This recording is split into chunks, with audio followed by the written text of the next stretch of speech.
আসসালামু আলাইকুম রহমতুল্লাহি ওবারাকাতুহ। আওয়ামী লীগ যদি আগামী 10 বছর পরেও ক্ষমতায় আসে, এই বর্তমান সরকারের যারা উপদেষ্টারা রয়েছেন, এমনকি এই জুলাই অভ্যুত্থানে যারা নেতৃত্ব দিয়েছেন, তাদের ভাগ্যে কি থাকবে? অনেকেই বলেন যে ক্ষমতার চেয়ার ফেলে আর কেউ নামতে চায় না। মূল বাস্তবতাটা হচ্ছে, এই যে জুলাই অভ্যুত্থান হলো এবং 5ই আগস্ট যেভাবে আওয়ামী লীগের বিদায় হলো, এমনকি এই বর্তমান ইউনূস সরকারের উপদেষ্টারা যেভাবে শপথ নিলেন, এমনকি তারা যেভাবে আসলে বর্তমানে রাষ্ট্র পরিচালনা করছেন, সবগুলোকে আপনারা যদি একটু হালকাভাবে নেন, তাহলে আপনারা ভুল করবেন। কারণ রাজনীতি মারাত্মক খারাপ জিনিস এবং অত্যন্ত নির্দয় জিনিস। কারণ রাজনীতির নির্মমতা মারাত্মক জিনিস। এই যে যারা উপদেষ্টা হয়েছে, যদি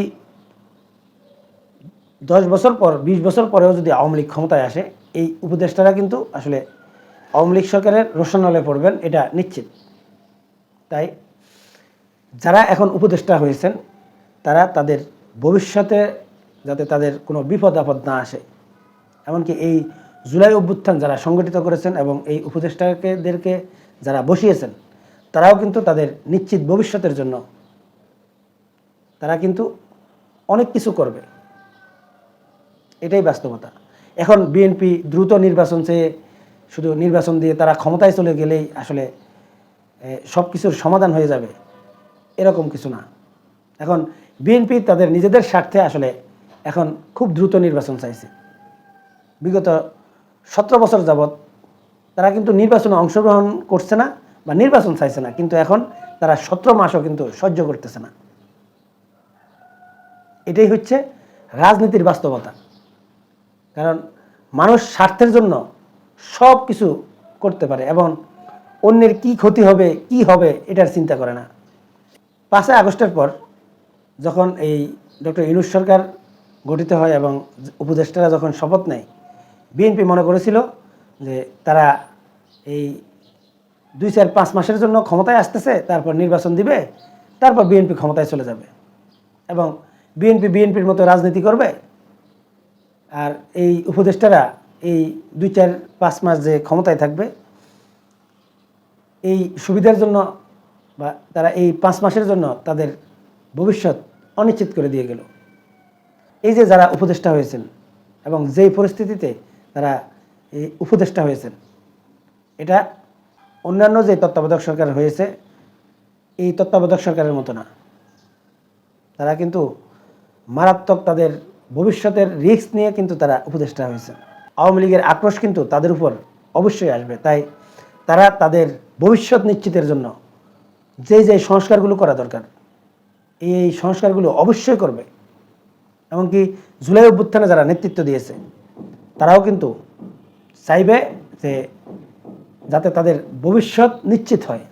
তাই বিএনপির যেসব নেতারা আসলে বিগত 16 বছর যাবৎ আন্দোলনে নামেনি, এমনকি রাস্তায় মারও খায়নি, তাদের ঘাড়ে ভবিষ্যতেও বিপদ আসবে না, সেই লোকগুলো যখন দেখলো যে এই এমপি মন্ত্রী হওয়ার সুযোগ আমাদের সামনে চলে এসেছে, তাই এখন তারা আসলে এখন শুধু নির্বাচন চাই বলছে।